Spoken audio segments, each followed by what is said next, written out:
দুর্গা মহামায়া আয় গোসানী, দুর্গতি নাশিনী আয় মঙ্গলকারিণী। মা দুর্গা মহামায়া আয় গোসানী, দুর্গতি নাশিনী আয় মঙ্গলকারিণী। তুলসী হৈ আয়ে শিৱ গৰিলে, আকাশৰ দেৱগণে পুষ্প বৰষিলে, আকাশৰ দেৱগণে পুষ্প বৰষিলে।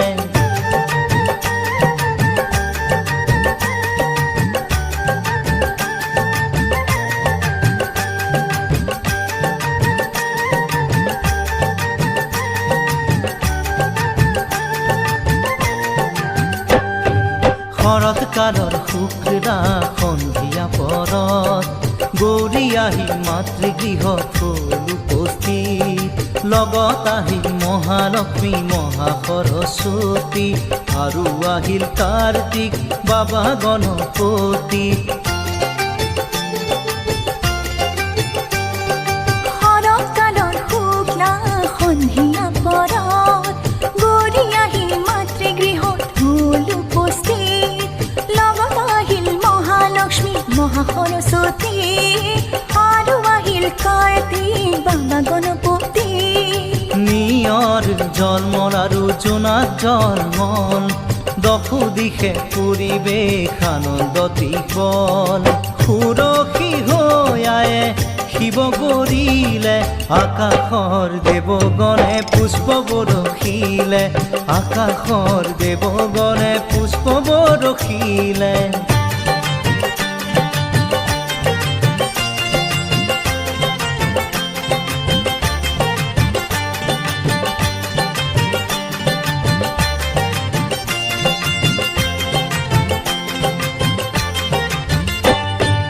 এই সময়ত দেৱলোকত হ'ল হাহাকাৰ, ভবা কথা নহ'ল সিদ্ধি মা উমাৰ। অসুৰৰ ভয়ে কপে সৰগৰ দুৱাৰ, হিমালয়ে চণ্ডিকাৰ কৰে আৰাধন। এই সময়ত দেৱলোকত হ'ল হাহাকাৰ, অসুৰৰ ভয়ে কপে সৰগৰ দুৱাৰ। ভবা কথা নহ'ল সিদ্ধি মা উমাৰ, ক্ষণ হ'ল ধৰিবলে ৰূপ সংহাৰ। বিশ্বমাতা বিশ্বেশ্বৰী বিশ্বনাথৰ প্ৰিয়া, সংকট সময়ে মাতৃ ৰাখা মহামায়া। সুৰসী হৈ আয়ে শিৱ গৰিলে, আকাশৰ দেৱগণে পুষ্প বৰষিলে, আকাশৰ দেৱগণে পুষ্প বৰষিলে।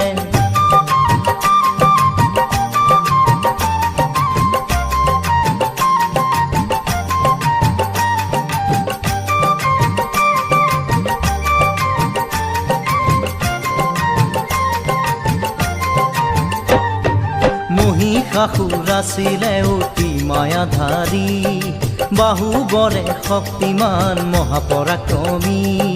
মায়াৰ বলত মহিষেনা ৰূপ কৰে ধাৰণ, মহিষৰ ৰূপ সিংহ ৰূপ হস্তি ৰূপ কৰে ধাৰণ।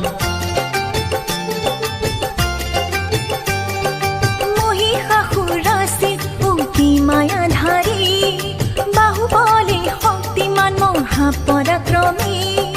মায়াৰ বলত মহিষে নানা ৰূপ কৰে ধাৰণ, সিংহ মহিষ আৰু হস্তি ৰূপ কৰে ধাৰণ।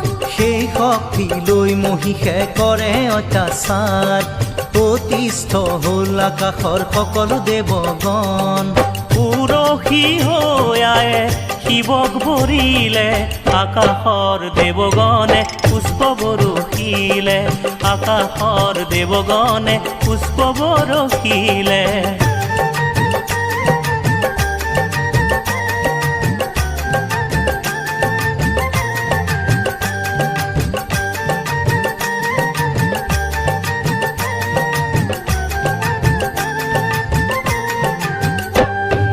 যুদ্ধ কৰি অনেক বছৰ মহিষৰ লগত, দেৱৰাজ ইন্দ্ৰদেৱৰ হয় পৰাজয়। পদ্মজনী ব্ৰহ্মাক লগত লৈ দেৱগণ, বিষ্ণু আৰু মহাদেৱৰ ললে গৈ শৰণ। যুদ্ধ কৰি অনেক বছৰ মহিষৰ লগত দেৱৰাজ ইন্দ্ৰদেৱৰ হয় পৰাজয়। পদ্মজনী ব্ৰহ্মাক লগত লৈ দেৱগণ বিষ্ণু আৰু মহাদেৱৰ ললে গৈ শৰণ। ক্ৰোধান্বিত হল বিষ্ণু আৰু জটাধাৰী, অসুৰ বধি হোমখ্যান্ত দেৱলোক উদ্ধাৰী। সুৰক্ষী হৈ আয়ে শিৱ কৰিলে, আকাশৰ দেৱগণে পুষ্প বৰষিলে, আকাশৰ দেৱগণে পুষ্প বৰষিলে।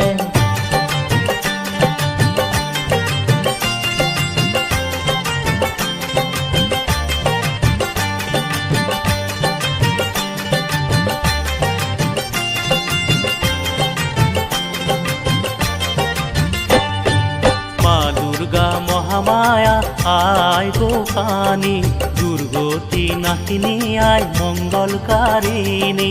মা দুৰ্গা মহামায়া আই গোসানী, দুৰ্গতি নাশিনী আই মঙ্গলকাৰিণী। সুৰক্ষী হৈ আয়ে শিৱক বৰিলে, আকাশৰ দেৱগণে পুষ্প বৰষিলে, আকাশৰ দেৱগণে পুষ্প বৰষিলে।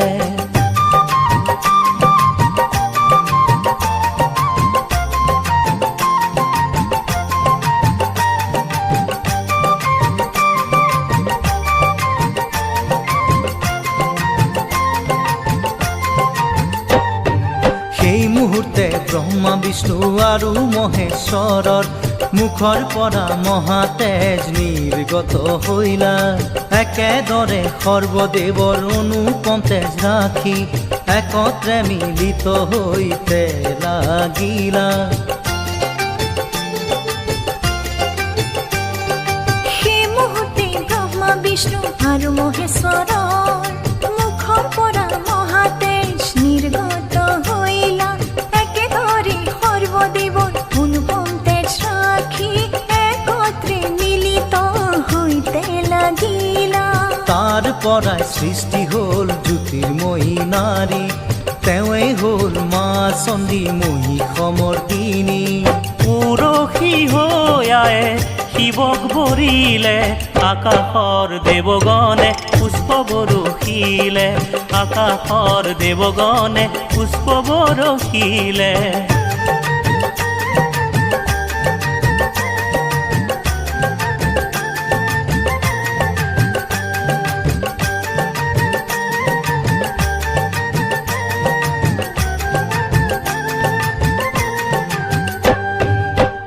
বধিবৰ মন বান্ধে দেৱগণে, সুসজ্জিত কৰি তোলে মহাচণ্ডী। মহাদেৱে শূল দিলে আই ভগৱতী, বিষ্ণুৱে দিলে চক্ৰ, বৰুণে দিলে শংখ।